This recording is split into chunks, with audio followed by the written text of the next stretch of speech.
I mean, City Oilers are the team to talk about right now from Uganda, doing a lot at the moment. And through to the semi-finals, yes, not the finals, but of course they are close to making it count for the country of Uganda. I mean, what do you make of their performance against JBC of Zimbabwe? I want to say the Oilers at this point are not yet playing their best basketball. The team just came together about a week ago. And before leaving Kampala, they did not have any competitive game to say. So you could see they're a little bit still trying to gel together and trying to play together. And I think they are getting better with every other game.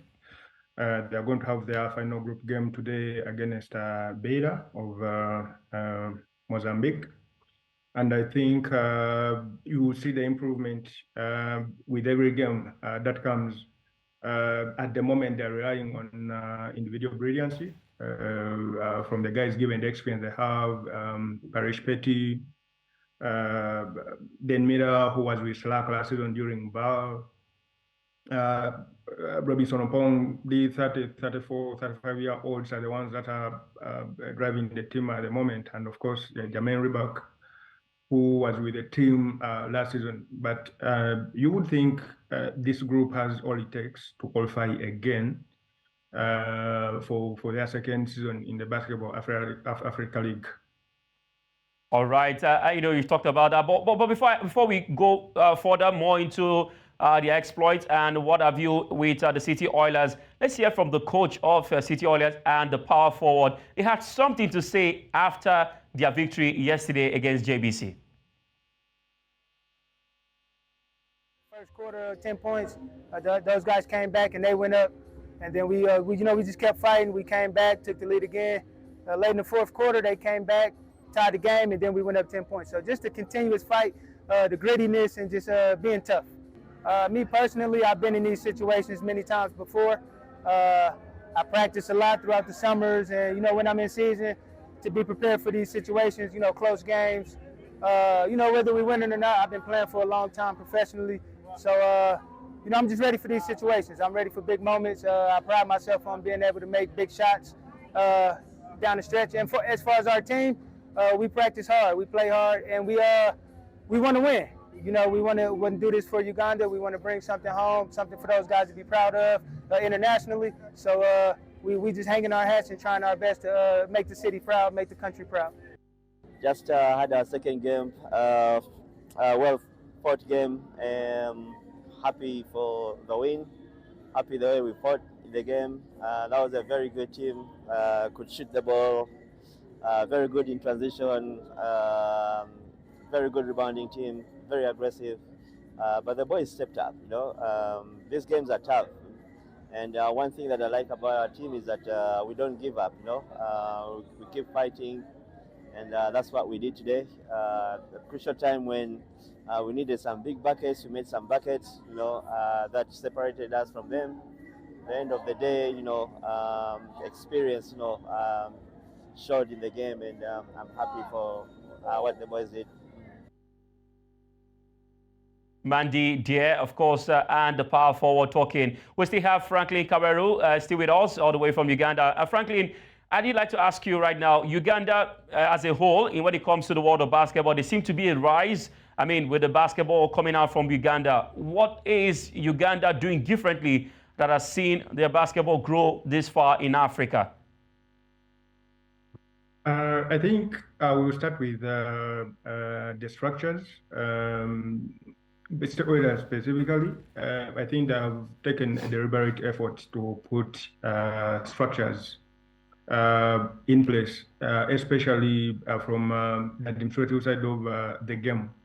They try as much as possible, as much as they can, to learn what the game requires, what the modern game requires, and that is what they try to implement. And then there's some people who are in charge of State Oilers also managing the national teams of Uganda, the senior national teams of Uganda. And they transfer pretty much the same philosophy to the national teams. They're about making the sport be up to date with what modern basketball requires in terms of scouting, in terms of facilitation of the players, in terms of preparation and that kind of stuff. I think the biggest thing that Uganda is doing right, I think it's preparation. I think they're taking it more seriously than they did in the past years. They put in a lot of time to study opponents, study themselves and improve as a group. And when you do that, I think you start to see the results with time. And at the moment, with what is taking place, I think the future is very, very bright for Ugandan basketball. All right, later today, they take on Mozambique, Favour, Biera, right there in Johannesburg. This is another big test for City Oilers. Do you think they are capable for the task ahead later today? I want to say yes, but they can't rest on their laurels because they've won 2 games. They have the ability to beat Favour, who lost to Cospin yesterday. Favour will come into this game as a must-win because if they don't win, it comes now down to math between them and Cospin on who will advance. And for Steel as well, if they lose by a big margin, it comes now back to math, and it may be a little bit complicated. But you won't think Steel have the ability to win this game because it is the same group of players for Favour who are coming back. They met this very side last year, and they wrote well for last year. And Oilers won. I want to believe the Oilers have improved as a group. They now play some more team basketball rather than individualistic. And in terms of experience, of course, the local lads who play have now enough experience to come and step up in case the foreign-based players have worn out and they need somebody to come and step up off the bench. So I believe the Oilers have what it takes to win this game, and I think they will. I think they will. It is going to be as close as the rest have been. It's not going to be a walk in the park. All right. Do you think they can? Do you think they can pick the ticket, the BAL ticket for the East Division? I want to answer that based on what the people around the oil say, or what they said before they left for South Africa. The club president, the team manager, the coach, and the players. For them, at this point in time, they all say qualification is the goal. If they don't, then that would be a wasted effort. And so I want to believe in what the players said. I want to believe in what the management said. I'm sure they are getting the right push to qualify. So I'm certain that Steelers will qualify for next year's Basketball Africa League. And probably from that point, the question will be whether they can get into the playoffs. All right, well said. And of course, we wait to see what happens later today at the semifinals of the Road to BAL for the East Division.